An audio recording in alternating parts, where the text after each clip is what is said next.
Hello, way out there. Welcome to another episode of SquishRoom, brought to you by the one, the only, the one that no one knows, Squish Arcana. I have extraordinary guests here today that I would love for y'all to meet and become intrigued by. This is someone I would say, just off what I know, refuses to be placed inside a box. SXR Gripp, or maybe you can just call him Grip.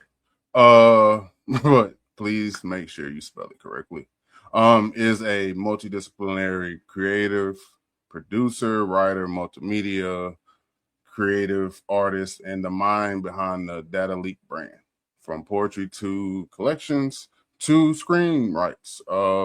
He's basically done it all to short films.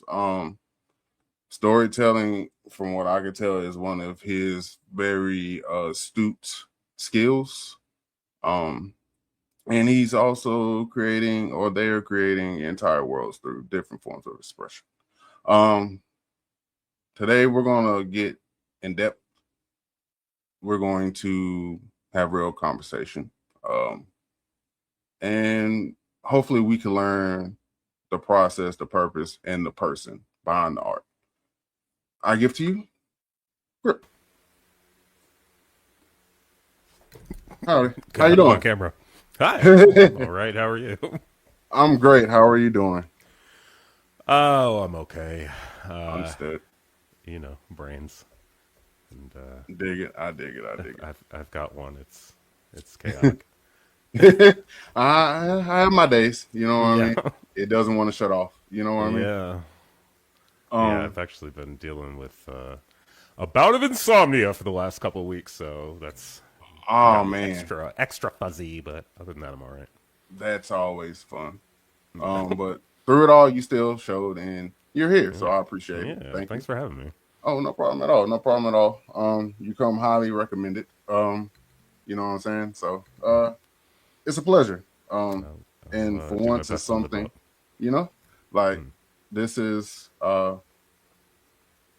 not different. It's just I've never had someone on my platform who's done almost everything. Well, it seems like Ah. everything. You know what I mean?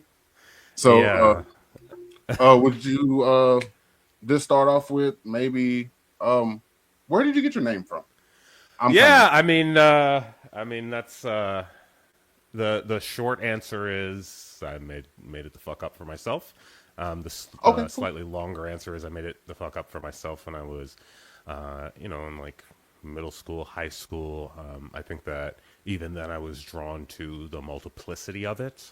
A lot of the times when people ask me about my name, they have guesses. They're like, is it gripping something? Is it grip the cold? Is it a grip of money? And the answer is it's like all of those things. Like I liked that it was versatile. Okay, understood. Yeah. Yeah. Did it And then kind of describe the you? sir I added just because there's other people Okay, it's trying to sir. use that name. Okay, Sir, it's a okay, title. okay. Gotcha. Dr. Yeah, Dre see, cousin stays Sir Grip. for sure. Okay, Yeah. 'cause I want I'm learning and getting No, you into it good. as well. You know what I mean? So, You good. and I always want to I confuse make you people on feel purpose. Like ah like okay. like So pushing people off guard is part of the brand. Like I don't ever really want people to approach me no, you thinking that they know what they're gonna get, like expecting normality, because that's not what you're gonna get from me. So okay. Oh no. Well, then you fit in just fine then. Okay, cool. yeah. All right. Let's start with a Wait, few questions. before we What's up? go even a second further, Go ahead. is it against the rules to smoke on here? Oh no. I'm like, oh no, not at Okay. all. Okay. Please, by all means. I Okay. have Just want to. to check. Just Yeah. want to check. I don't know if you have an age limit for your viewers, parental discretion. We'll just throw it out there. 21 or Okay. older, you know what I mean? Okay. To consume or participate in said things, Yeah. medicinal It's herbs very, and things. very, very bad for your brain, Hmm. particularly before it has done growing. But Exactly. So wait till you're 25, like most people. facts. You know what I mean? No rush. Hey. Um, I've watched, a few. Well, I watched your disconnected performance. Ah, Um, okay. I just wanted to ask, what first pulled you towards spoken word? Sure. Um, so I started writing poetry and rap again when I was like very, very young. Um, I I am autistic. It was a lot more forward when I was younger. Okay, And so I started creating just as like an outlet for that. And then I got like pulled into performance spaces, and through performance spaces, like sort of learned how to present myself, learned how to express what I was trying to express. And so that's the short answer. I started rapping before I started doing performance poetry, but I mean, there's no one answer to any of these questions. But I think that part of it was that hip hop spaces are very, very masculine a lot of the times, and I sure. really didn't want to have to be elbowing people to get to the mic. That's not who I am. Okay, And so poetry spaces are less that. Poetry spaces are a lot more like, here's the intimate. competition, sign up, you got your slot, and Hmm. then everybody gets to be heard. It's more egalitarian, and so I've been doing that for, what is it? I guess 18 years now. Ugh! My Whoa. Okay, so yeah, you've been in the game for a while. my first poetry team was 2008. So yeah, Say okay. All right. So you've been doing this for a minute, like yeah, for a very long established. time. Okay. Um, do you remember the first poem you ever performed Oh, publicly? the very first one, no. I remember that. Okay, well, let me start by saying this. When I was in college, I had this poem that was like sort of a breakup poem that was really, really like loud and angry, like screaming, yelling, being very, very big is a very reliable way to control a room, control a crowd. And I discovered that first. And so I had this poem that was like, you really broke my heart when you left. And I only have one thing to say to you. I hate you. I'm going to kill you. And that was like one of the first ones that like started landing again, not even because it was like particularly well written, just because that's memorable to see on stage. Okay. Yeah, I don't know what that was. I mean, I'm certain that was not my literal first one, but something, It was something the like that. one you kind of go to as you remember, like when you remember your first Yeah, few, I guess you would yeah, say. like that was at the beginning of the career, man. Also, just let me start by saying also, please cut me off because I will talk. I will Oh talk. no. I have stories all night, so Oh, this is what is, this is what I like, I rather have, you know what I'm saying? Like, okay, let the people know who, you yeah, are from your own words, you know what I mean? You yeah, don't need a Hollywood E story to tell it for you type situation. okay. I think there's somebody Um, in the chat, so hi. I can only kind of see the screen, so Let me see. I think it's, oh, Jay Fate, what's up? Okay. Fellow thread DN, I guess you could say that. hello. Shows a major love most Thank times, you for well, all the coming. time. Um, Let me see. Where I'm trying to get into the nitty gritty of this. Um, I had so this is the story that made me stop to say that, but I had this mentor when I was in Atlanta. Her name is Teresa Davis. She's like an OG slam poet, and she came. I went to Morehouse for college, and she came and like judged slam competition they were having at Morehouse, and I was like, I really want to get into this. How do I get into the slams? And she's like, well, you come to our venue, blah blah blah. And then right after that happened, I like left for a co-op semester, and I like lived in Utah for about 6 months, 7 months, and I was on their slam team in Salt Lake City. And so then the next time I saw her was at the national competition when we were competing against her. And she was like, "Damn, I just told you how to get involved, and now here you are." but I mean, you took it around with it. Like that's a beautiful Yeah, thing. Like yeah, and here I am, 20 years later. I mean, you Which, still love what you do, of course. You know what I mean? of course, I wouldn't do it if I didn't. And quite Um, the contrary, I have done a lot of stuff that I didn't love and left it. And so, like I was in, my day job was corporate America for a long time, and I just that shit'll eat your soul. Like we had ye- a poet at our mic recently who was saying like, you can get through your 20s, you can either have money or you can have sanity, because if you try to have money, the money will drive you insane. Trying to make money will drive you insane. And so I did make money in my 20s, but here I am insane, you know? Yeah, I can understand that completely. Like, I don't know. I think that's a crossroad like we all kind of face at some point. You know what I Yes. mean? Like, do you want to be happy or do you want to be kind of like the whole pre-planned life or Yeah. pre-cut situation? And it's like for some it's cool, but for a lot of people, mostly creatives, I feel like that's not the move. It may be for a little Yeah. while, you know? Yeah. I mean, art is, or at least it can be a product, and like the the process of profiting, the process of exploiting a product is pretty much the same, irrespective of what the product is. But when it's something you care about, like your art, your expression, that gets hard because then you have this pull between what would make it sell, what would make it accessible, and what makes it useful to me. And so there's like, I don't know. I believe really strongly in the power of creation and the power of art and the power of like expression to like heal people. And I point back at Audre Lorde, who's like on the shelf behind me, saying silence the language to action. You know, like you have to be able to express what's going on, what you need before you can start moving to moving to make it reality for yourself.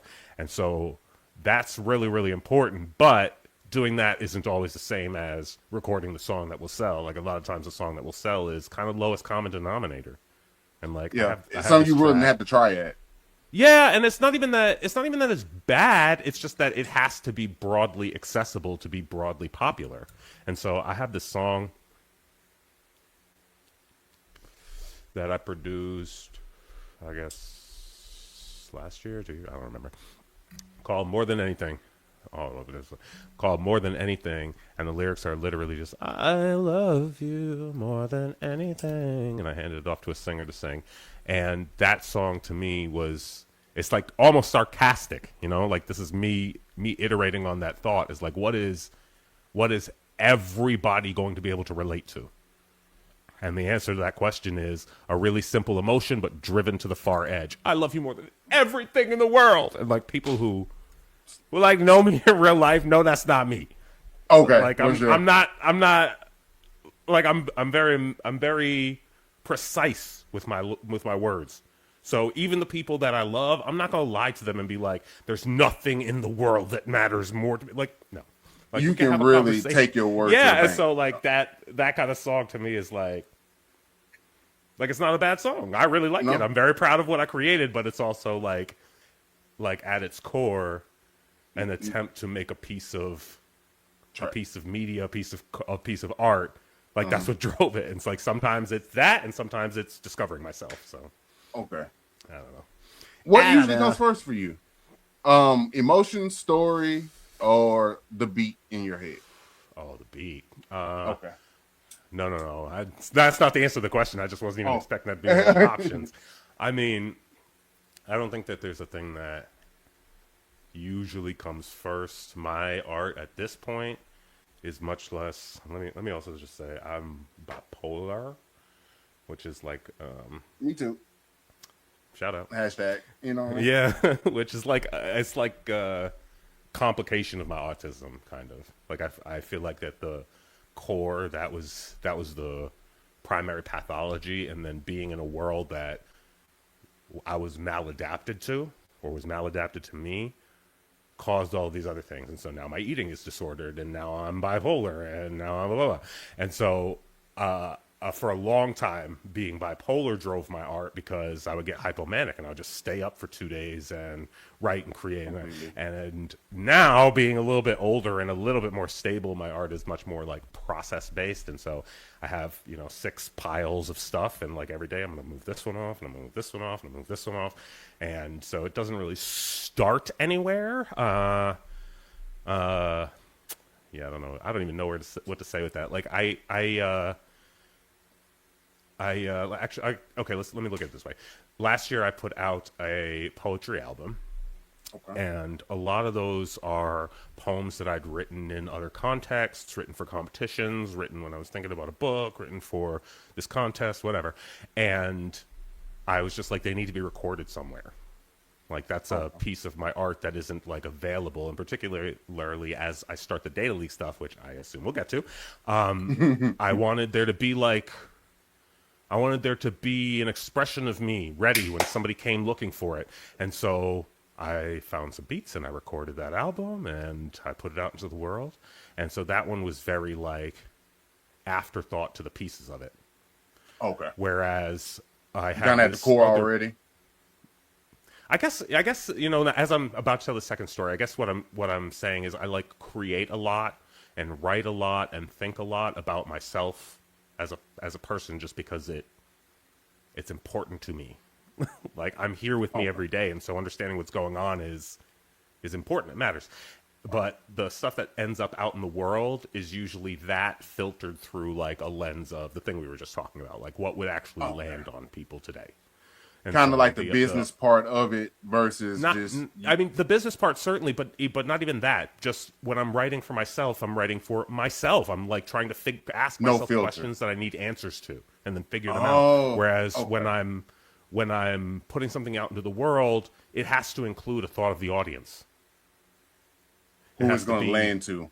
exactly. And so yeah, so I did that with the poetry, and then the other thing I was going to say was I wrote a play last year, which uh, I've been volunteering at the local theater, and they have a new work series, and I was like, oh, what play could go up here? And then like I sat down and wrote scenes for that, and so it's like not that the work doesn't contain truth about me, but it's that the truths that it contains about me are the ones that will land on paper or land on the recording. I don't know. Um, Definitely is it words. easy for you to? Is it easy for you to write like plays and screenplays I so mean, easily?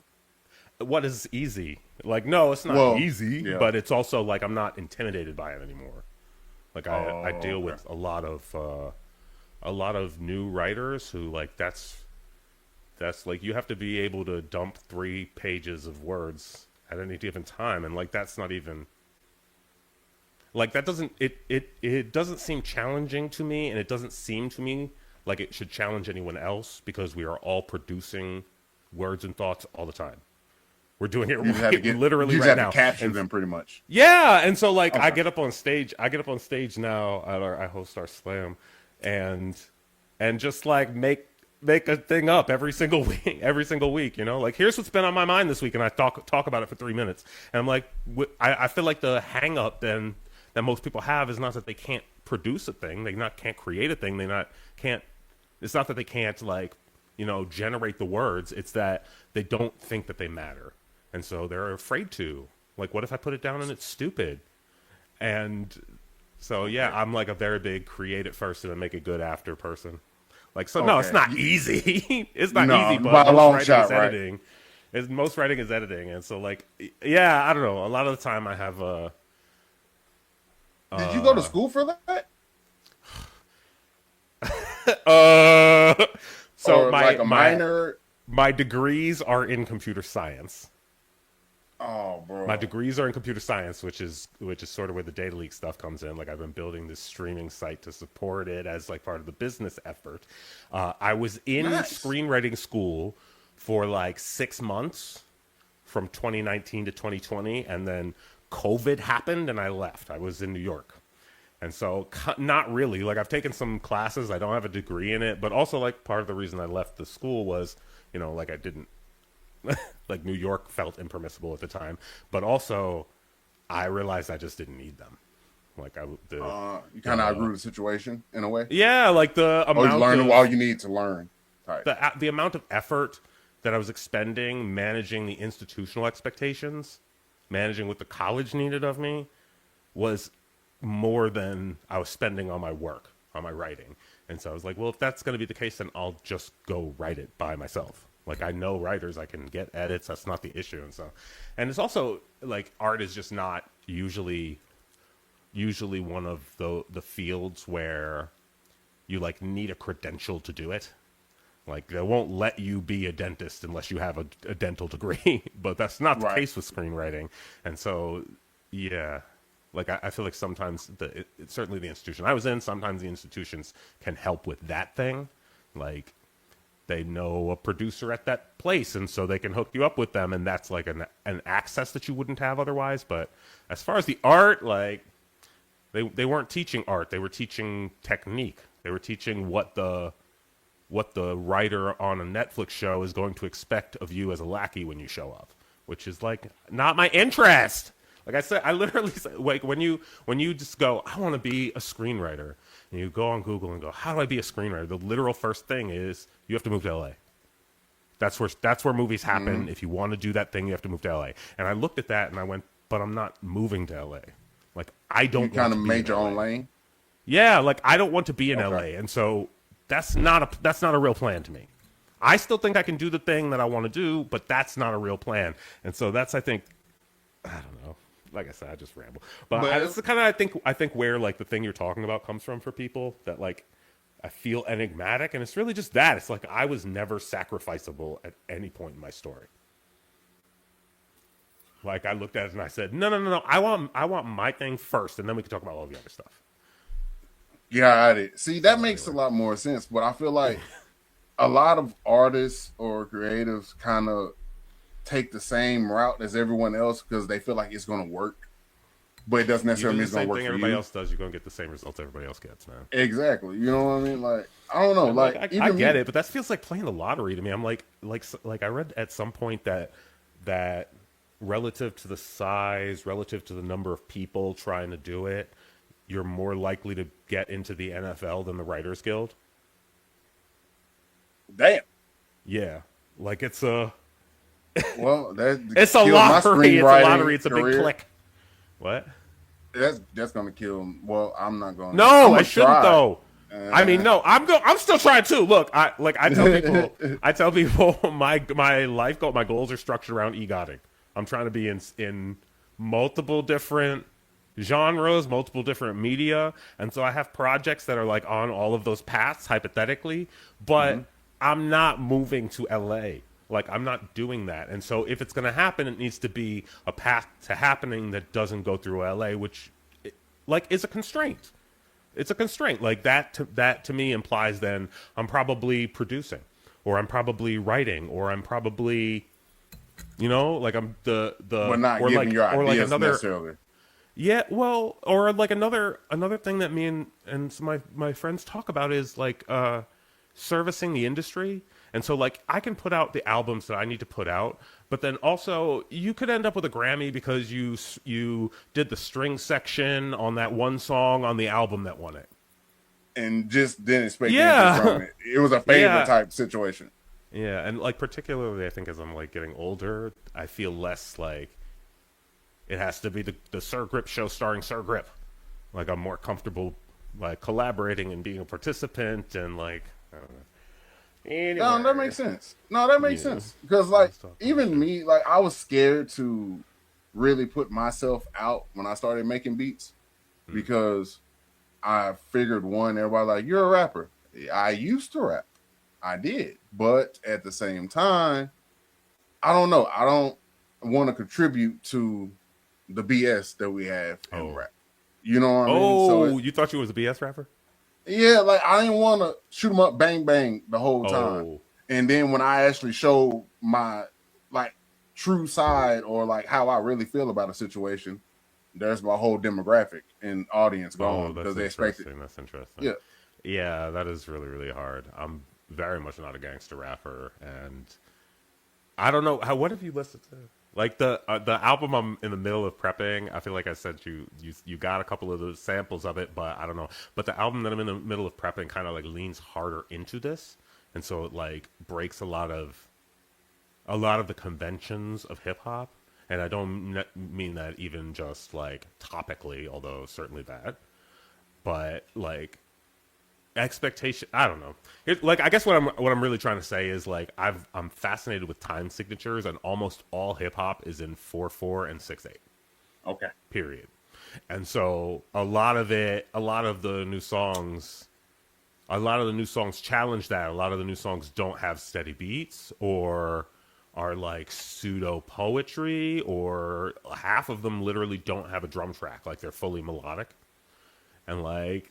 Yeah, and so like it's still I have trouble even expressing a genre for it because of that. Because it's hip hop, certainly, it's rap, certainly, but also if But you compared it to, I don't know, who am I name dropping right now? stereotypical, Yeah, like if you compared it stereotypical, to GNX, like it's not gonna sound like that. It's not gonna right? sound like that. That's how I But I don't feel know. about. Yeah, we agree then, because it's like I with beats, I do the same thing. I don't. Okay, you're gonna know it's a trap beat, but you yeah. didn't think I would put it with dubstep and jazz. You know what I mean? Oh, that's really interesting. Genre crossing. Yeah. Yeah. So I don't fit in a lane type Yeah. situation.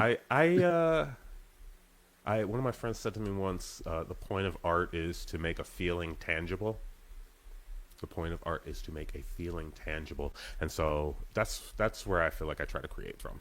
It's like, again, like what am I asking myself about myself? What am I trying to express? What of me does this make? What of me does this communicate that was uncommunicated before? And if you're doing that, like nobody has to like it but you. Nobody has to like it Yeah. but you and whoever you're trying to sell it to. But then even then, it's like I don't It's know. just the pull. It's hard to. I don't know. Like I guess that's This my is the push issue. and pull. The business of it, like selling myself. Like, It's a push and hey, pull. like I do this. You know what I It's a mean? Like, dialectic. It's a it's dialectic. Like they both exist at the same time. They're mutually uh, exclusive, and you need them both. But yeah, so DataLeak Multi.media. Please go to the website. It's a beta. It's in beta right now. Building a streaming service. from It's scratch, from scratch, family. I built it in JavaScript. bro. It's self-hosted. The computers that it's on are in my house, man. It's not on I, Amazon. like I'm It's not on transitioning into Amazon. cybersecurity. So like, yeah, Yeah. when I started hearing coding and I yeah, told you. These are my actual degrees. That's why I'm like, how do I make a business out of it? Oh, it's actually just a tech business. Like it's just a yeah, startup, yeah. but it's a startup with my music in the middle of it. So I mean, it all works though. It kind of all ties in together. You know what I mean? Even though yeah, you didn't think it would. You know what I mean? But vertical integration. fact, So it's okay. Well, yeah, okay. I have a yeah. I'm question sorry. You got a now million because questions. No. you like like the computer science thing. Okay. Yeah. All right. Now, how would you market you if you didn't have your degree? I don't even know how to market me with my degree. How would I You do a market damn good me if I job didn't have my degree? without the tech background, basically. Yeah, yeah, yeah. I mean, I think I would probably lean harder into the theater lane. I'm like sort of starting to discover that already. Uh, like for a minute there, it did feel like I could have won the lottery. Like it felt like at the time when like J. Cole and Drake were debuting, there was like a spot for that, or like Little Brother.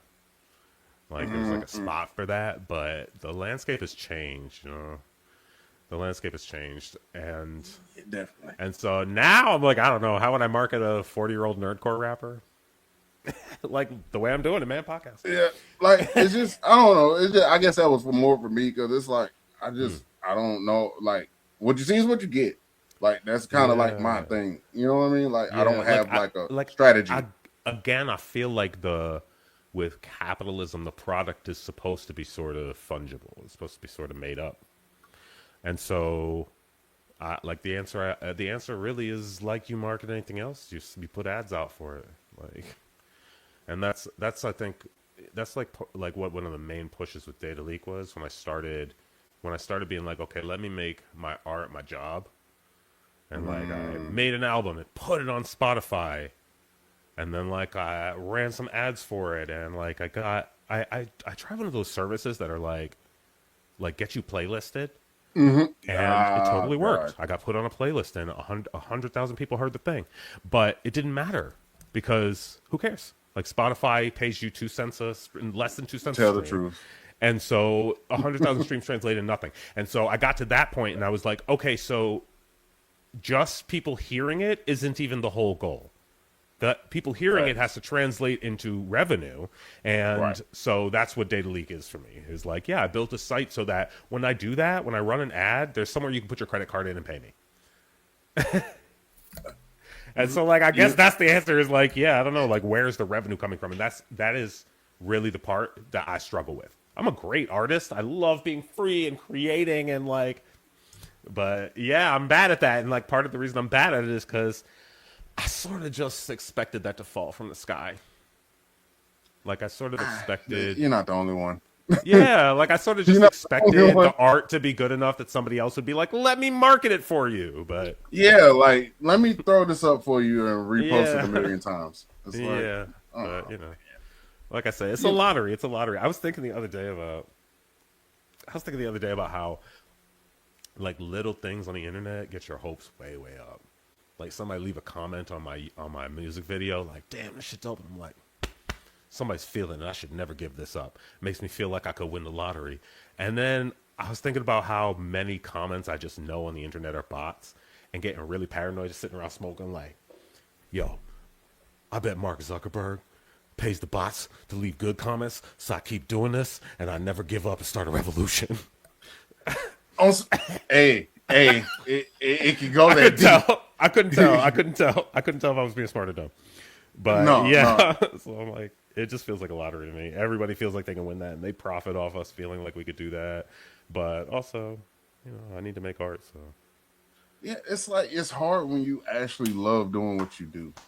You know what I mean? Like it's kind of like you can't just get up and have a normal day if you're a creative or artist. I feel like without expressing it some kind of way, whether it's financial or not. I mean, certainly not. Like, I don't know. High as a motherfucker. Okay, nah, I mean, like, yeah, like I was saying earlier, everything feels like creation to me. Like this is an act of creation. We're creating a podcast. Like people get up and talk all the time, and so like, yeah, I don't know. I get hung up. I'm like, I just don't know why. I can't imagine a world in which I didn't do that. But you're rare, to be honest. Like I can say it's 3 people that come to mind if I had to think like that. And like it would be you and Gristle be 2, to be honest. I mean Gristle. But wait, I'm so confused. What is the selector? There's 3 people who come to mind when you think of what? People who I feel like create and it's genuinely them. Like it's not like I have to put a project out. I have this, you know what I mean? Like I guess the career part. It's more so like I create because it's a me thing. And you just happen to like it. You know what I mean? That's really interesting. You're saying that for most people, it's affected. The creation is to have the product we were talking about. Mm-hmm. Pretty much. That hurts my feelings. Once they find that product, they just keep, you know what I'm saying? That hurts my feelings. No, but I was thinking that too, because like there's a lot of artists, I think, especially in hip hop, because for a minute there it was like scammers were like moths to the light. Like it felt like there's money there, but there's a lot of artists who, whatever their best album is, they just keep remaking it. Like it's the same. It's the same music. It's the same vibe. It's the same like, and they're like, there's new people who need that vibe. There's old people who want it again. And so why would I change it if it's working? And I just really don't feel like that. Like the reason I would change it is I keep changing. Right. Oh, I remember it's got like an evolution of me. Yeah. I remember thinking to myself, if you buy my album and know exactly what the fuck you're going to get, why would you buy it? It's like knowing the prize before you reach in a Cracker Jack box. Yeah. So it takes the I don't know. Like I feel like the communities we're imagining, the people we're imagining when we talk about the act of creation are very, very different. The like human beings I'm around creating most are poets. Like I'm occasionally around a musician, occasionally around another rapper, but I'm mostly around poets. And those are people who don't have the thing we just talked about. Like very rarely does somebody go, ooh, through poetry I'm going to make $1 million. Like occasionally there are people who are like obviously there are writers who are like trying to like get books published and like get, but most of the time, most of the people who like just show up to the open mic are there because they're trying to figure out how to say something. And so, yeah, like that's why that surprises me is I'm like, I know so many people like that who are like trying to create for the sake of creation. Could you compare poetry and actual stand-up comedy? Could you compare those? I mean, they're both people at a mic interacting with an audience, and I don't remember what there was like a really popular Netflix stand up special a few years ago that was like not funny per se. It was like about somebody's assault or their trauma or something, and it was like good, but no, I didn't watch it. I'm like rehashing reviews. Like it Right was on. like good but difficult and frustrated people because it wasn't funny. Like stand up comedy is usually like tightly packed, dense one liners Yeah. for an Punchlines. hour. Yeah. Yeah. Yeah. And Yeah. and poetry is not that. Like poetry is more like the former. It's more like, short segments. People usually get 5 minutes, 3 minutes, 5 minutes, and will tell a piece of themselves. But occasionally it is just stand up comedy. Like people just get up there and tell jokes or have like a story that's sort of funny. Or Hmm. it's very varied because there are very few rules. Like the rules are mostly like don't like play a song. Like you can't use instruments, you can't use props, but if you can do it with your body and convince the audience to like it for the next 5 minutes, then Hmm. yeah. Because But I host the what is the closest slam to the place in the middle of nowhere that I live. I host the slam and I get up every single time and say this is like an absurd thing to do, like trying to compete with and rank people's art. Like that's nonsense. It's not art doesn't work that way. And so like it's not. just I can't. just How you feel? Like I can't. yeah, like just Yeah. participate in the absurdity. Like the point of it is to like make you listen to these people's art for an hour. So Think about something different other than probably yeah. scrolling. You know what I mean? Oh Yeah. man, yeah. Don't get me started. Poetry. We're also this is so tangential, but the art poetry team is about to compete at a regional next week on next Friday, and I'm so excited. Like I'm That's so dope. excited. Is this a first? Like your first team going to regional? Definitely not mine. The venue has sent teams a couple of previous years, but this is the first time we had a team selection season and like rehearsed. And so yeah, but also like even putting that aside, again, I feel like the competition is absurd. You know, like it measures something maybe, but that thing is not like any sort of artistic value. I got you. Like it's a Oh, bar game, you no. can do it, but yeah, and so mostly it's just like it's just like the act of participating in creation, like we were talking about with these people. I'm like, I'm excited to do that. Like we're all gonna yell. Okay. Do y'all ever come like to Louisiana at all? Louisiana. I mean, it's not I shit mean, big, but I'm 100% certain there are slam poets in Louisiana. I have never been, really, although I have. I Yeah, need to find out I'm because 100% like certain. I I did thought maybe I could poetry really seen, but interpretation. oh, Yeah, I think that's what it was what is called. that? Poetry interpretation. Yeah, I used to do it in high school. It's like I don't know, like Yeah, I like just want somebody to else's do poems, huh? something around poetry than music. I'm Yeah, like I I'm used to do 100% Langston certain Hughes a slam lot. poetry.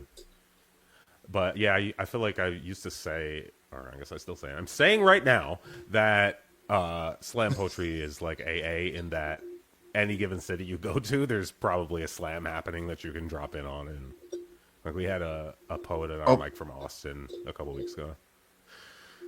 So yeah, it's poop. do y'all have to travel in order for like to compete, or is it like local, or it's a league?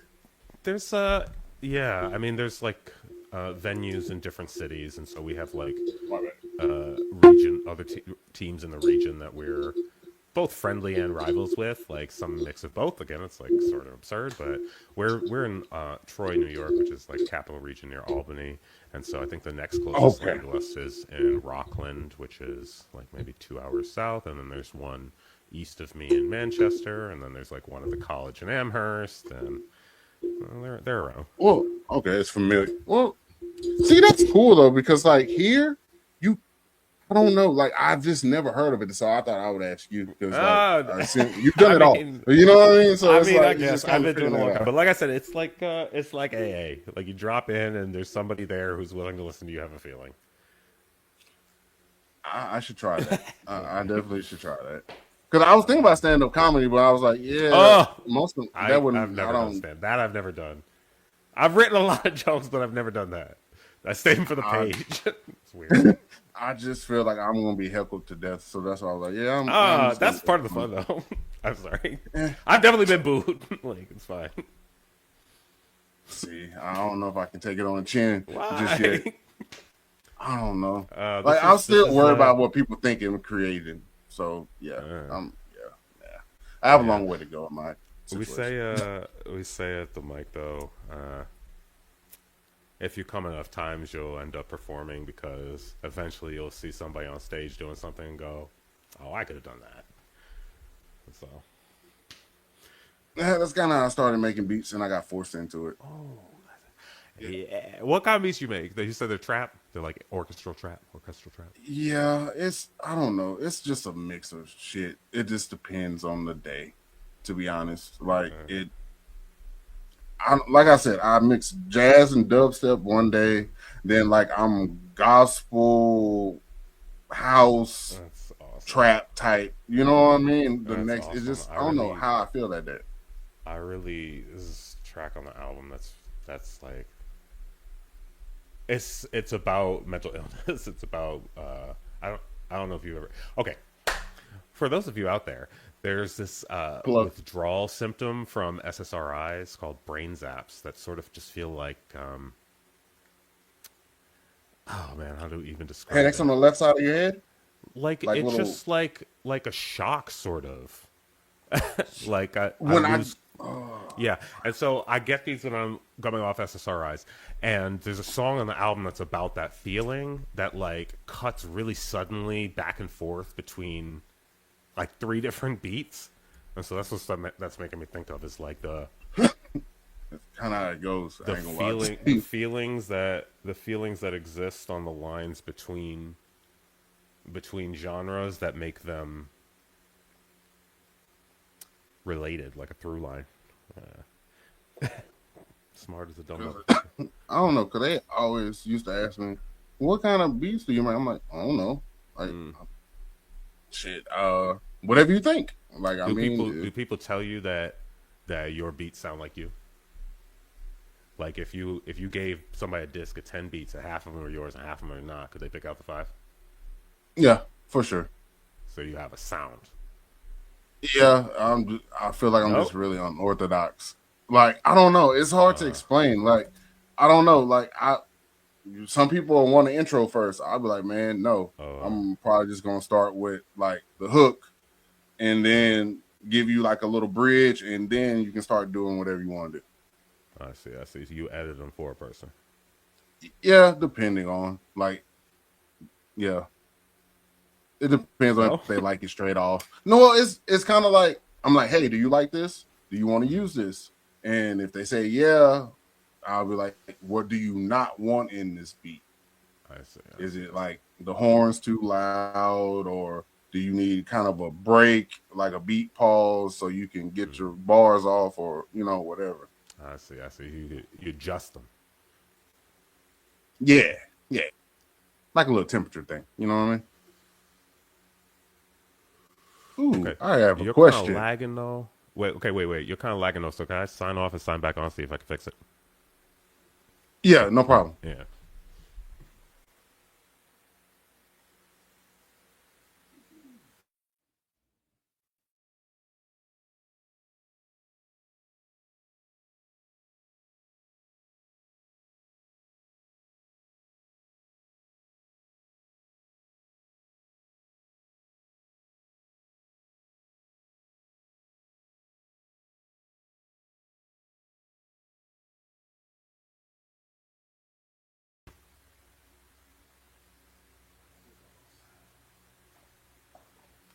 Round two. Round two. Round two. We good? All right. Round two. How we doing? I'm all right. How are Good. you? Oh, good. Um, what inspired the fainting game? Oh God. Okay, so the Fainting Game is the title story of my book of screenplays. I wrote a series of shorts, and I'm gonna just synopsis it. Is that all right? Like if I Hey, just like you do your thing. do a 2 minute rendition of that.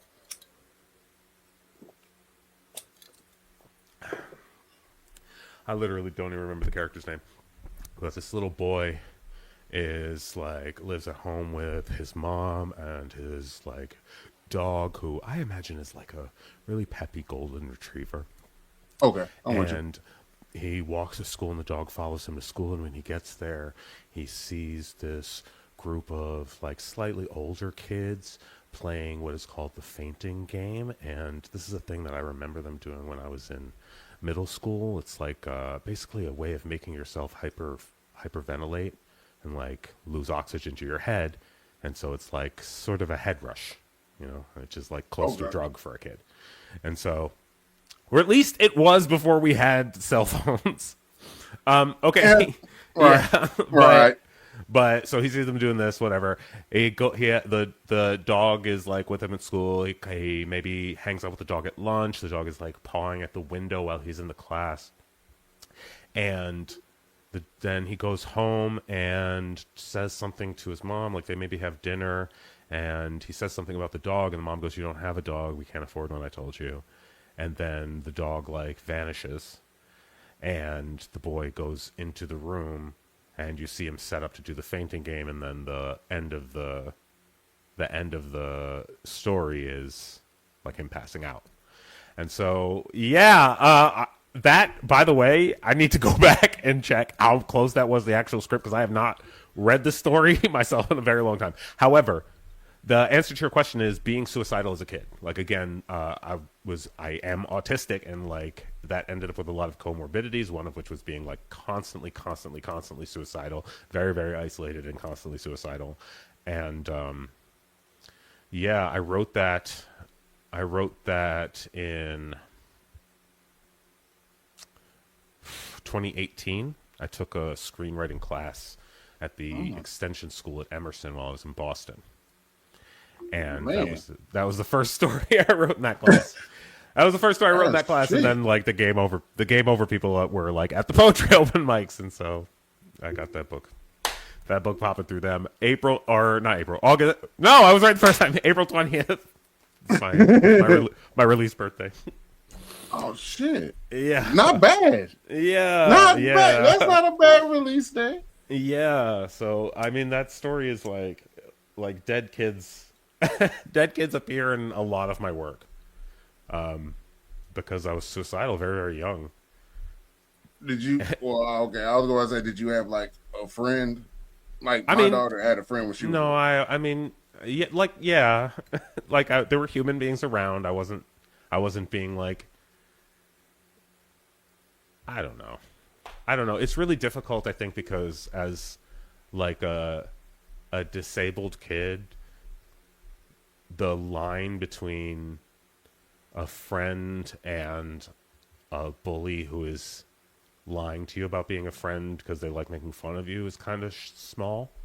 And in both directions, to be fair, like, because I also didn't fully comprehend socialization in that way. I think that some of my behavior ended up being like a reflection of that from other people, and so I wasn't like I wasn't alone. I had friends, but like the way that information flowed between people was impossible for me to keep up with.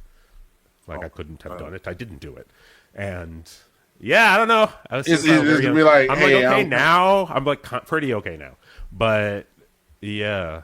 So dead kids appear in my work a lot. I think just because like of that, because it's like very personal, and then also because I know them as a reliable way to shock people. Okay. Yeah. I mean, it's not bad though. No, I just want to see, like, was it coming from something, you know, like. Yeah, it definitely is coming from something. It's all coming from something. I think that the thing we were saying earlier holds, right? Like I arrived at that class at Emerson with thinking about this story, thinking about this thing that they used to do, and thinking about my childhood and thinking about my sadness. And then the professor said, okay, we're going to write a story in this form. And now I had an excuse to write it. And so like the things that I was working out matter to me. The things that ended up on the page are the ones that matter to somebody else reading it. So did it help you Yeah, heal? like it's all You in a informed. way, like it What? helped you heal. Like did Yeah, I mean, like the process does. I don't know about that piece specifically, but like the okay. process of like creating constantly helps me heal, certainly, because it makes my feelings tangible, which is like I think what is. Oh, we're doing like therapy here, which I think what's hard about being with was difficult about being autistic was that it was hard for me to hear anything that was not said directly and literally, and almost nothing gets No communicated out. read between the line type Yeah, situation. like not that I couldn't. It's just that I was bad at it and did it incorrectly and in ways that people didn't expect. And I also wasn't secure enough then to just like stand in what I was thinking about. You know, like I was a kid, and so For like sure. whereas now I can be like, yeah, I don't understand that. Could you explain it? Wait, are you saying this? Can you just tell me directly? Like I didn't have that skill yet, and It's kind so of like you're still moldable as a child, but yeah, like now you're more yeah, but solidified in who you are and right. So things what like I'm that. saying is art is a coping mechanism, right? Like I use it to Hmm. create a thing that does what's missing. It makes the feeling tangible. It makes me able to speak about it. And sometimes you have to see it for yourself, even when you Yeah. can't put a name on it. So maybe that Yeah. helps. Like it doesn't I don't know. It's not that it doesn't exist before you put a name on it. It's that it's not in the world. Like you're fully holding it and so like giving it shape is like creating it into an other that you can comment on. I'm Nah, trying to I got you. I I know a got lot you. of words. I know a lot of words. Can I ask this? What's up? Does having this conversation with me contextualize my internet presence? Like, do I make more sense on Twitter? Twitter now that you talk to me? Yes. No, Yes. that was a no. Yes. That was Not yes and no. Because like I a. didn't know what to expect from you. Because it was like it's not like when you look you up, I couldn't find like just like like you're everywhere, but it's like it's specific. You know what I'm saying? Like you can find me if you know where to look type situation. You know what I mean? Like Yeah, kind it of. was, and it seemed like it was kind of like all past stuff. It's nothing like current, if that makes sense. It does, but why does it feel like that? There's everything current.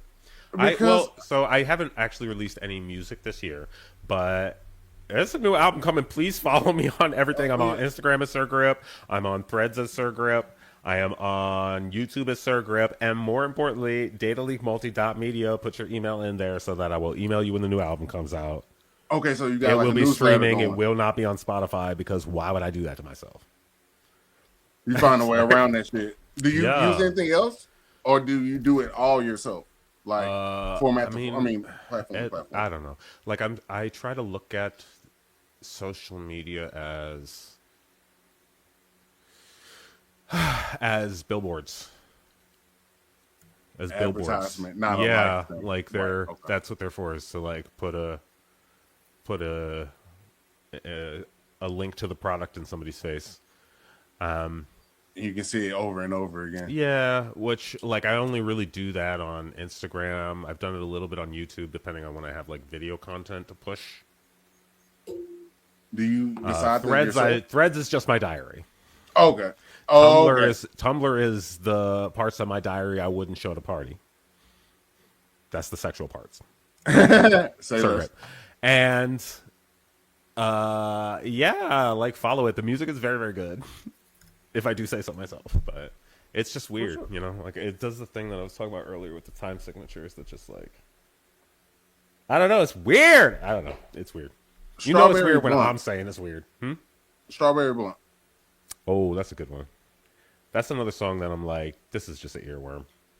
Okay. Everybody gets smoking and sex. I like That's a it. fun one. That's a fun one. I like that one. Yeah, I was doing this. That's from the other song I was talking about earlier. More than anything, the love song. Mm-hmm. That one, the love song, and the cocaine song came out, which were producer tracks. Like I was not the performing artist. I just wrote the song, produced it. Strawberry Blunt, Will They Sway? That's what we're talking about. Mm-hmm. Okay. Oh, shit. Okay. Well, you learn something new every day. Okay. Well, damn. Like, okay, so how does it work with you? Like, that just blew my fucking mind a little bit. Okay, Why? so you're sometimes just somewhere around, like, you may be a producer on this song or like Yeah. writer on this one or ghostwriter another. Mm. But do you ever just do it all yourself type situation? All of it is all myself. I'm not. don't know if I'm understanding the question. Okay, let me see if I can All reword this. my process is slow is steady and steady is fast, and so I very much just like have like six things that I'm vaguely working toward at any given time. And one of them is the website, and one of them again my Delulu says EGOT. The lottery I'm trying to hit is EGOT. And so one of them is the Grammy, and that's the album I'm about to release. And one of them is the Tony, and that's the play I've been working on. And one of them is the Emmy, and we're producing this short film over here. And one of them is the, what's the other one? The Oscar. Okay, so the Oscar is a short film, and then the Emmy is the web series. Right? And so, like, the hitting those targets, that feels like a lottery to me. But the thought of it structures the process. And then that's how I end up in a bunch of different places because that year the Grammy Project was producing these songs. Okay. Yeah. Okay. Okay. So this is not like just it's not a one time thing. It's more like this is my life every day. Like Literally, I'd be hanging out playing piano. Shit. My friends, my friends left my place on Friday, having seen it for the first time, and said, "Oh, you're a mad scientist." Yeah, that's what I've been saying, y'all. It's like sometimes it's just hard for people to believe it. Like it's like I'm telling you, but then it's like, oh, okay, yeah. But that's kind of okay. That's how it was for me. Okay, like tell me, I can only get so much. You know what I'm saying? Like, or I try to like gather so much to like get a basis of who you are. You know what I mean? But it wasn't until the interview and we spoke, you know what I mean, and started conversing, and I was like, okay, all right. I kind of feel like that's working though. Like I don't really understand exactly how people get enigmatic, mysterious from my web presence because I feel like I drastically overshare. But that is what I hear. Like when you read my bio, they're like, "Who is this guy?" Yeah, no, it's not. I wouldn't say that. It's like there is a mystery to it. Like it's just kind of like you want to know more. Like it's like okay, now DATALEAK multimedia. I'm building it myself. It's an ad. There you go. You got to plug it. You know what I mean? Like that, I feel like even that in itself, like that's kind of innovative. If you ask me, like I'm trying so hard. You know what I mean? Because it's like it's easy to go up under someone else's system, if that makes sense. Yeah. Or just someone else's design. It's just coordination of people, which again is the part I really, really struggle with. You know, like with slam poetry, I can do it myself often. You know, like for a long time, my practice was this: like I pace in a circle, and at the end of it, I have a poem. But that's not the case with larger, even actually hip hop in like a really condensed form is intended to be that kind of art, like that you could do, you and maybe one other guy, because we're organizing these machines doing it. And past that, like even a slightly more complicated hip hop album, that's not the case. Certainly not a film, certainly not a play. And so part of producing something, part of like caring about this play getting made is convincing people and organizing people and requesting things from people, and that's the social stuff that I just had to struggle with. Gotcha. Like I could sit around here and write all day. That's no problem. Like I'll dump 1 million words on the page. It doesn't matter. We'll edit it later. But it's like maybe the meetings and this like talking to this person, and that's directly my job. This is like a discovery that I sort of made when I started doing screenplays, because I was like, I really like these stories and I would love for them to get made. Who do I give them to? Who do I give them to? That director is writing their own script. They already care. So that made me a producer. Like, now I'm a producer because I care if this film gets made. And that's what the producer is. The guy who like calls everybody until it gets made. See, I never understood it. You know, you see the title, but you don't really know what it Like entails. That's to me. I think that this is a word that has a different meaning in hip hop specifically. Like, a hip hop producer is often just the guy who made the beat, and then like everything else is done by a slew of engineers and like the lead artist. And Okay. that I think arrived with hip hop because before that, recorded music was mostly a band in a room together, or instrumentalists playing with each other's like on top of each other's takes, and so the producer was the person organizing them. Like, the producer was the person whose job it was to make sure the budget was lining up, to make sure that the people all were at the building the right day. And at the same time. Yeah, and like I sat down with the people at the theater to start talking about producing theater, and they were like, well, have you ever produced play? No, I don't know anything about it. And then I sat with them for like 3 meetings and realized that it's literally everything, this production process, that is generalized. And whatever piece of media you're creating, the production process is ask all the questions about how it gets done and then start answering them. Like, what stage are we going to put it on? And then answer that question. Who's going to act in it? And then answer that question.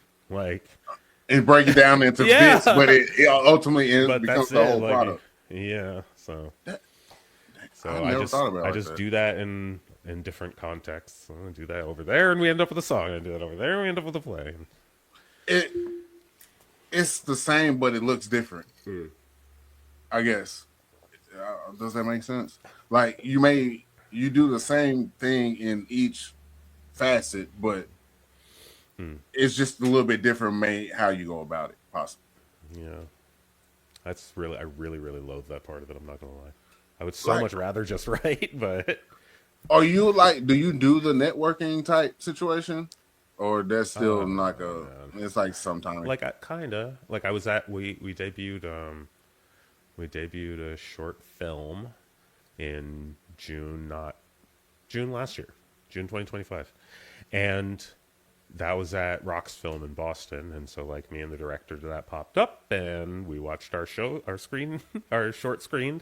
We watched our short screened, and like hung out, and so like we shook hands. We know some people, but the networking is having worked with that person, and so I don't know. Like, you can't not network. Like, they're your coworkers, right? You've been seeing the same person throughout this whole project, so it's kind of like. And this comes with not even seeing her on the low. Like, but a lot of email. Like, I feel like I've literally been in the same room with her 2 different days, and one of them was the shoot, and one of them was the premiere.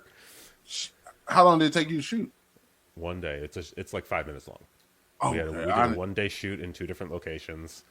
We did a Airbnb, not an Airbnb, a peer space for like somebody's apartment. So we had like a bedroom set, and a peer space for like a bar, so that we had a set for the date, and it's 3 scenes.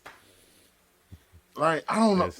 I guess because I don't know. My brain doesn't work. Like, how would you do each scene? Then it's like you found a way to make it work in a day. Like, yeah, they did. They taped up the windows. I would die. This is the thing, though. I didn't think of any of that. Like, it was I'm the producer, so I had to rent the place. I had to make sure everybody's coordinated, who's doing what job. And then I got there and I was like, oh shit, the windows, this is the daytime. And they were like, no, never mind. And they all had already solved it, because that's not my job. That's their job. They're the film people. My job was just make sure everybody got here. So by the time the set day happened, I was done, man. I was hanging out. Oh, you just watching it come together. But okay, so to track the process, this is like, oh man, I saw the like PBS documentary on the making of Hamilton, and it took 6 years, like from the first bars he wrote to it like debuting on Broadway, 6 full years. And so I think about that. Slow and steady, steady as fast. Like do it a little bit every day, and then 6 years will have passed. And so the idea for a new treasure, I first had when I was in Boston in 2016 because I had this friend who had like all of these like little knickknacks all over her house, and I had like that first idea of them being like souls.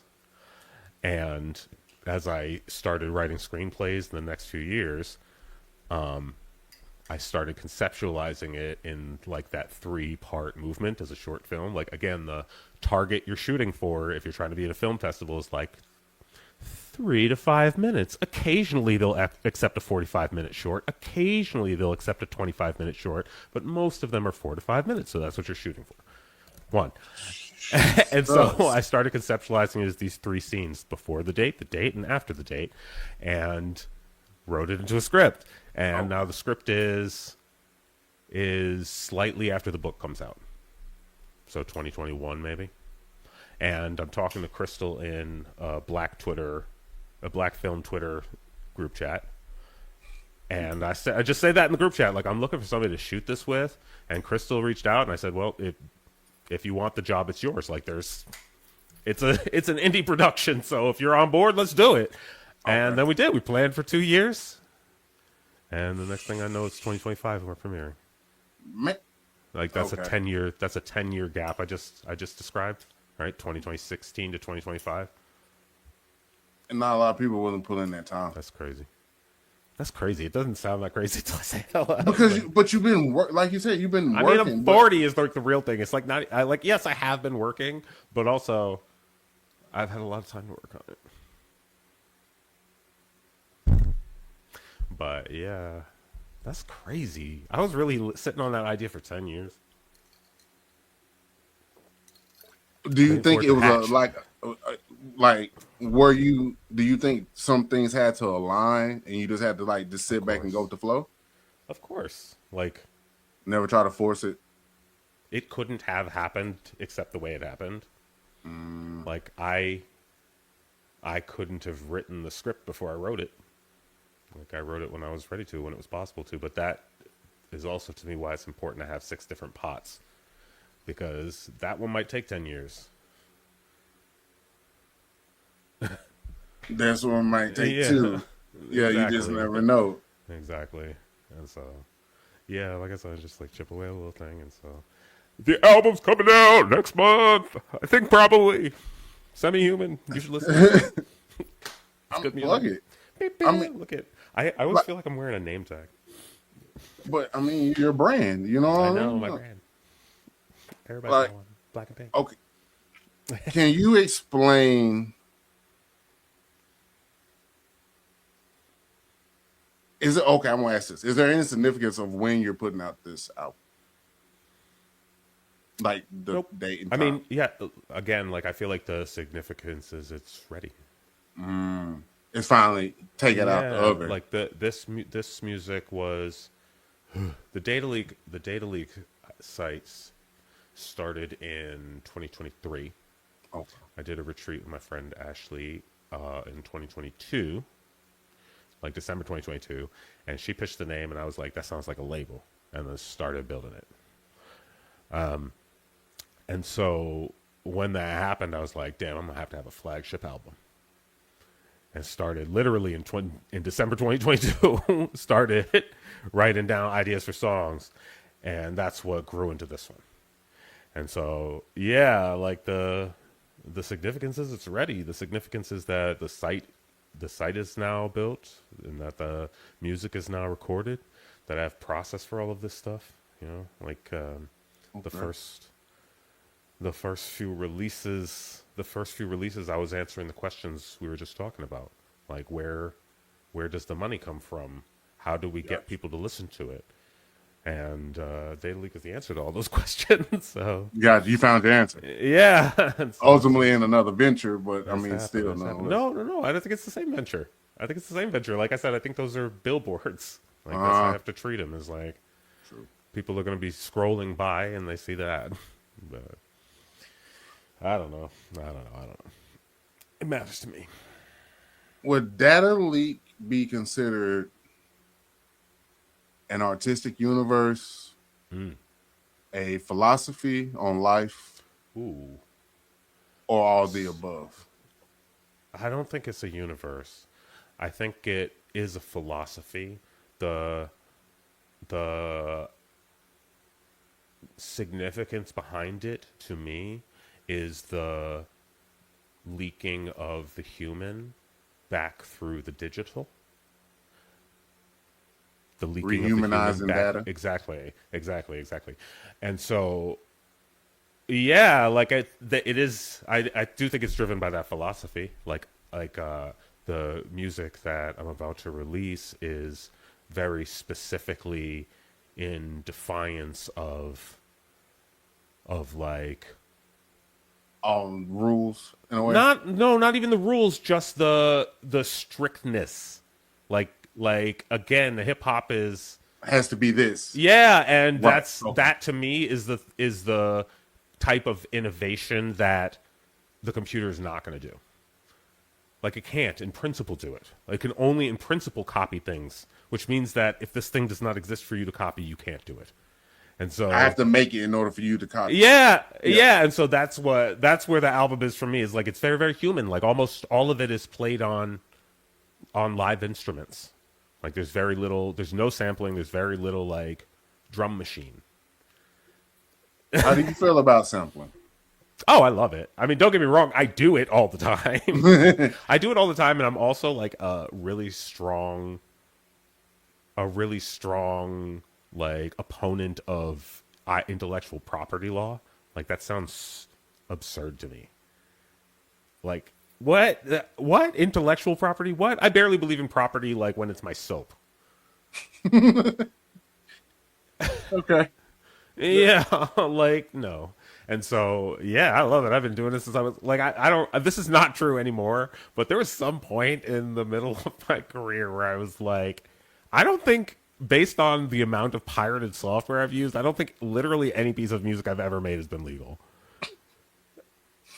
And that's just shows you that's the creation part. Like Yeah, sometimes it so I starts don't like know. that.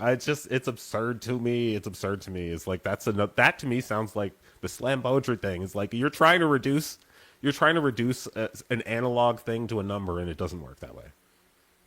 It doesn't work that way. Like the money, the money was the pointer made up thing that we were doing, and so trying to get really serious about it. Stop it. But I'm not gonna be a mogul talking like that. I got to be comfortable being in court with the suit. I'm. I mean, honestly, would you ever be comfortable in the suit Oh, doing it that absolutely way? not. Absolutely not. I hate it. Like again, that's like a my sense of self was not for negotiation thing. Like there were Mm, several points in my life where it would have been so much not even easier, like it would have been less like social friction to just like be a guy. Like to just and take just that play the job part and and go in yeah, there and do the and thing, like play the that was role. just not a thing. Like I think at least part of it is that again I'm autistic, so I have like sensory issues. So like being in that clothing 40 hours a week wasn't gonna work for me. Like And I you was knew it already early. suicidal. That wasn't gonna happen. And so like yeah. But that But makes like sense part of though. me It's does like think that I'm like I'm perfunctorily a businessman. So I'm like, Your Honor, but we it's like not motion that every this is day. dumb. You know I what I mean? guess. Like maybe Okay. just when you have to type That's of real. shit. That's real. You know? They're like, okay, but if you do it today, you get a cookie. And I'm like, oh, I do like cookies. uh, when people interact with data leak, uh, what do you hope they experience? That is a very complicated question. That's a theory My of bad. mind question. I mean, that's what you're here for. It's an interview.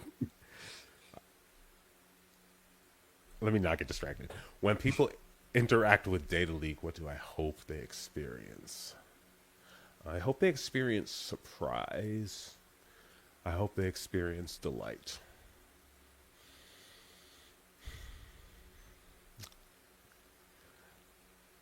I hope that they I hope that they take it with them. I hope that they take it with them. I hope that they are reminded of it when they are in the middle of their lives and take it with them so they can have it there. Is that weird? No, That was like a very esoteric answer. but I mean, it. I don't know. I I don't know how to answer that. does music. I mean, I feel like you feel like your creation transcends just a listen, and just you know what I mean, just being music. It's something that you want people to kind of carry within them as they Yeah, I continue on. mean, I want it to remind people of themselves, and I mean that. True I mean, selves. yeah, like I want it to remind people that they have their themselves. Like I think that I think that a lot of pop culture, or maybe pop culture by definition, seeks to normalize everyone, seeks to make everyone interchangeable so that they are interchangeable consumers. And I don't sincerely feel like that kind of person. Like I hope that my work repels that kind of person. Like I hope that they listen to it and go, "Oh, this isn't candy." You And miss know? out Yeah, and miss because out. you And wouldn't so that's what I understand. want. I want the person who bites into it expecting it to be candy and finds something even better, a fresh mango. Get that now. See, I can understand that. Now Yeah. that makes sense. That Metaphor. yeah. I'm with you. I got yeah. Oh, that's good. Thank you. I'm gonna take that bit with me. I'm gonna take that bit with me. That's part of the stick now. Shtick. um, let me see. I'm trying to figure out Oh man. which I'm trying. What do I hope it I is? don't want to. Yeah. Computer. What part of your creativity do you think may get overlooked?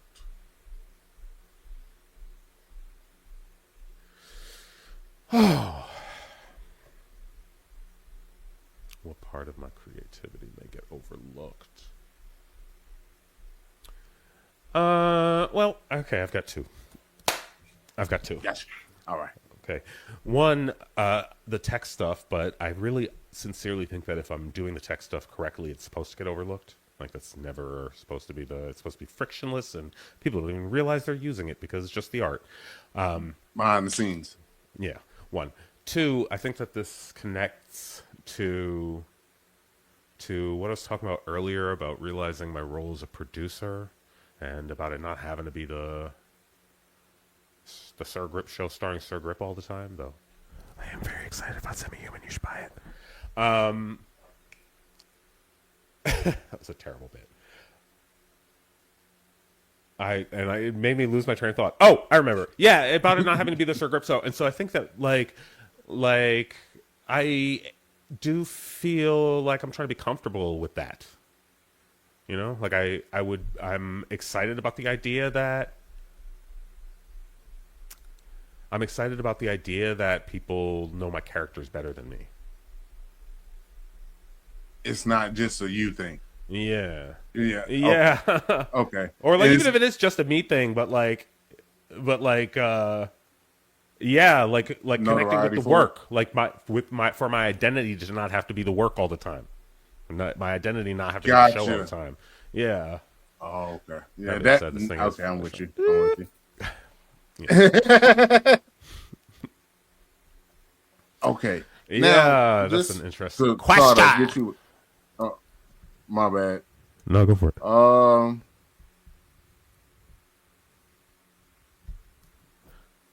Okay, art I want to smoke, but challenges systems, right? And it. usually I mean, sparks if some it's kind of doing it conversation. right. Yeah. Right? Okay, cool. All right.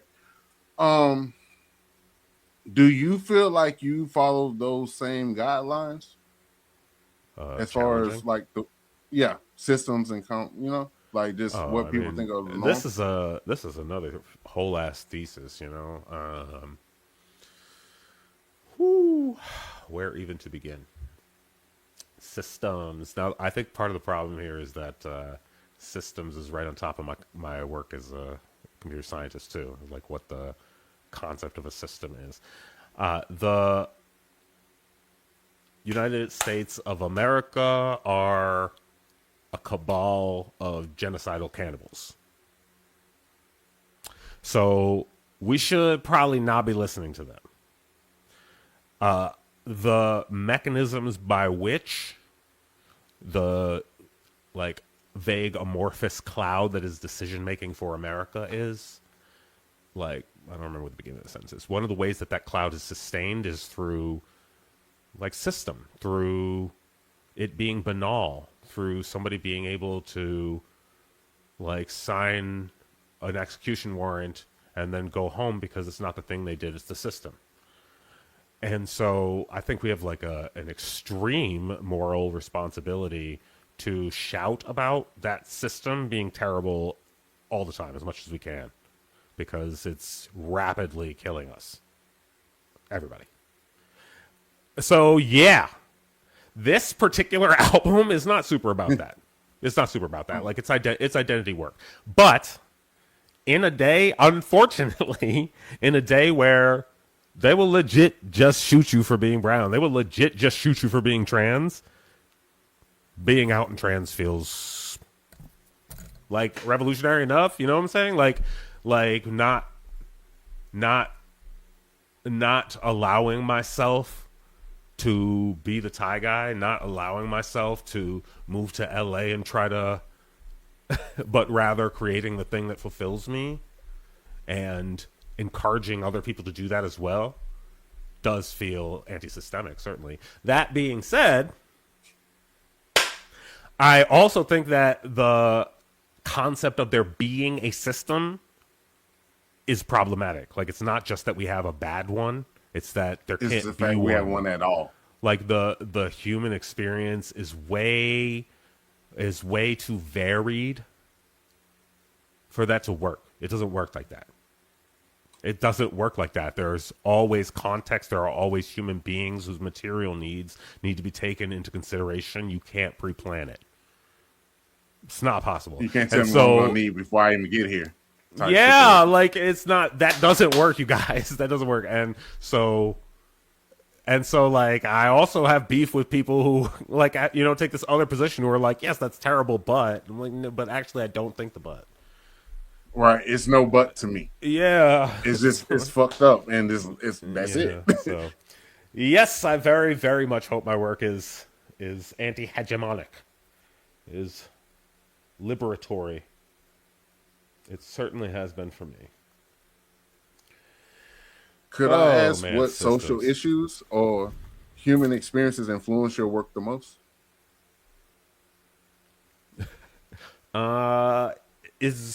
Is being set on fire a human experience? I can't remember.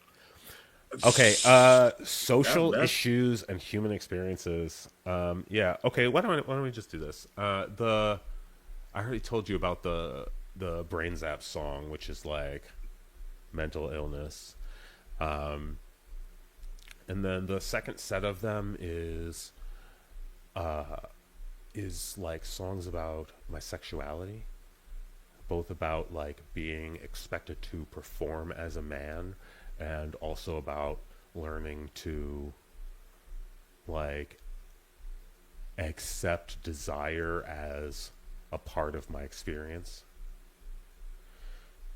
Okay. The third set of them is about growth. The first is addressed to an adult, and the second is addressed to a child, and they are about growing up and about maturing and about caring about people's growth, caring about your own growth and other people's. The fourth ones are lullabies. One of them's like ASMR, and the other is fully instrumental.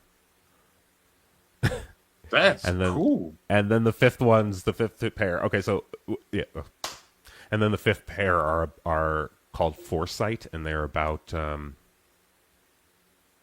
future. You know, they're about the way that breaking convention is going to lead us to liberation in my belief, in my view. Okay, so I said all that before laying out the Semi-Human series is 10 songs that I've broken up into five releases, 5 pairs. Okay. And so they're gonna roll out over like 2 months, and then you'll get to hear all of the things I just talked about. But is that I get like those are human experiences more than social issues, but I also don't really think that those things are separable. Like every human experience is a social issue. We're all dealing with ourselves. Like the personal is political. But do you think that depends on if we speak on it or not? Most times. No, like even if you say nothing about it, you're still here, experiencing it. Yeah. No. Yeah, I'm like, yeah, no. I think they're the same thing. Every act of creation is a human experience. Period. That's all about it. That's true. I can agree with that. It is. This one more time. Okay. I'm round it up with this one. Okay. What are you still waiting to see from Gripp? That is a really good one. Because like my blind spots are my blind spots. And so how do I see in them? What am I still waiting to see from myself?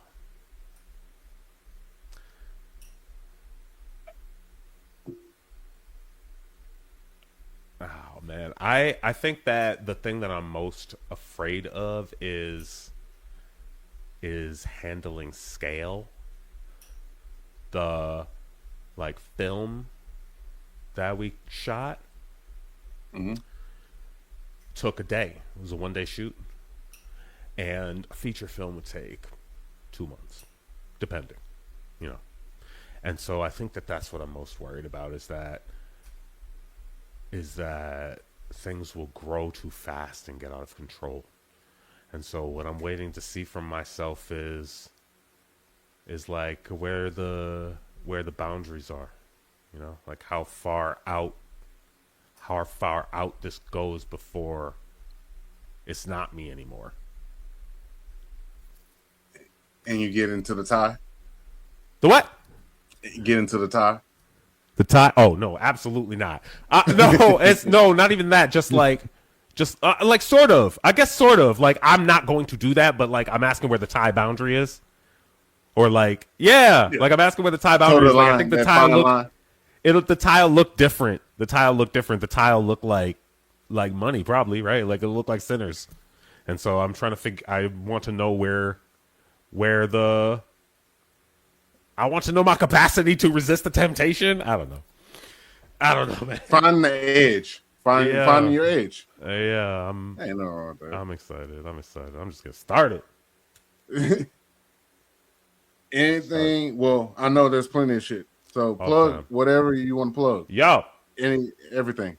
DATALEAK multimedia is the website. Built it myself. It's a streaming service. Coming soon. Semi-Human. Sir Gripp. Follow me on everything. Sir Gripp, SXR. It's a title. Sir Gripp. That's me. I'm that person. Sir Gripp. Hello. You have to hear it 6 times before it sticks. So Sir Gripp, Sir Gripp, Sir Gripp. Hey, at least you know. Listen to me. It's the best music in the galaxy objectively. You heard it here. I smoke weed. Shout out to you for that. Thank you. Thank you for being another guest who felt comfortable enough to smoke on camera and have this conversation. But honestly, for real, thank you for letting on the list. Thanks for just letting us in. Thank you for coming through, man. Thank you for having me. It was a blast. No problem. Thanks for chatting. No problem. Till next time. Peace.